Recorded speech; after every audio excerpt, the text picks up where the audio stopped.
हिमाचल प्रदेश के प्रागैतिहासिक काल, जिसे पाषाण काल भी कहते हैं, के बारे में पढ़ते हैं।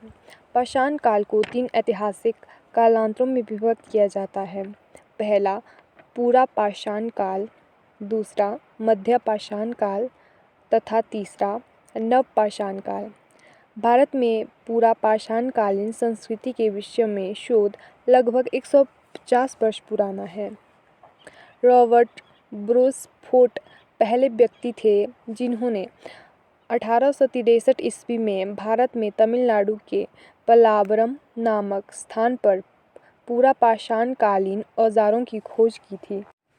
हिमाचल प्रदेश में लगभग 20 लाख वर्ष पूर्व ही कांगड़ा की बंगना ब्यास घाटी में, नालागढ़ बिलासपुर की सिरसा सतलुज घाटी में तथा सिरमौर की मारकंडा घाटी में किसी न किसी प्रकार के मानव का वास रहा है। हिमाचल प्रदेश में आदि मानव के उपयुक्त निवास क्षेत्र भूशास्त्रीय दृष्टि से शिवालिक क्षेत्र है।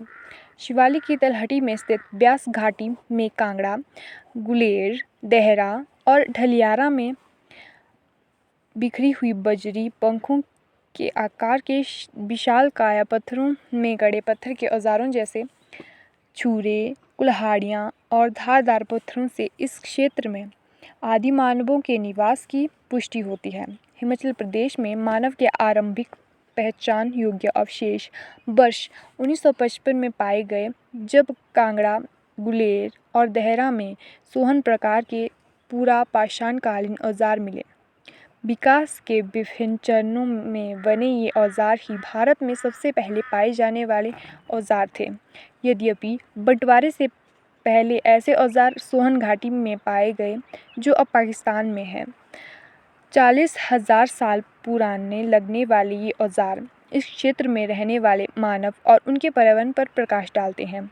हिमाचल से प्राप्त पूरा पाषाण कालीन औजारों को बनाने में बिलौरी पत्थर का प्रयोग किया गया है।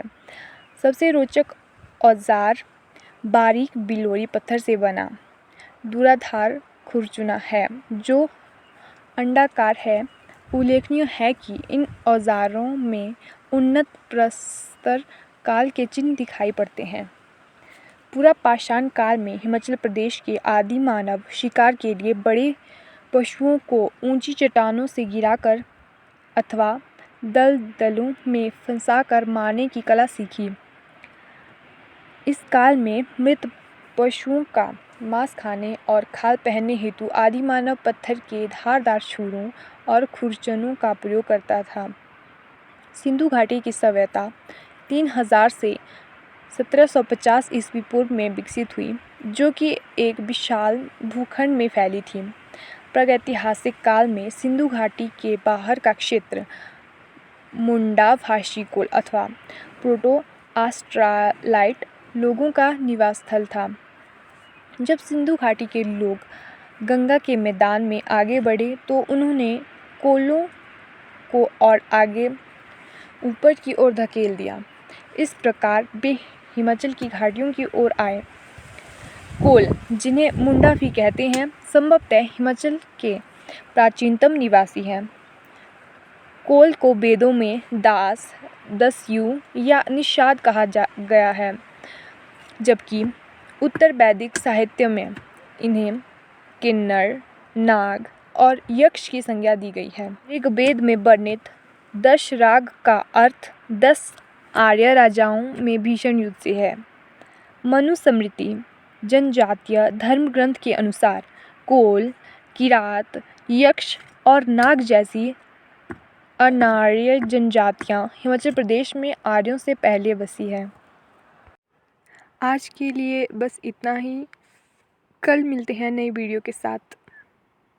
तब तक आप इस वीडियो को अच्छे से सुनिए, समझिए और हाँ, हिमाचल के बारे में ऐसी और जानकारियाँ पाने के लिए जीके स्टडी चैनल को सब्सक्राइब करना ना भूलें। मिलते हैं अगली वीडियो में। Thanks for watch.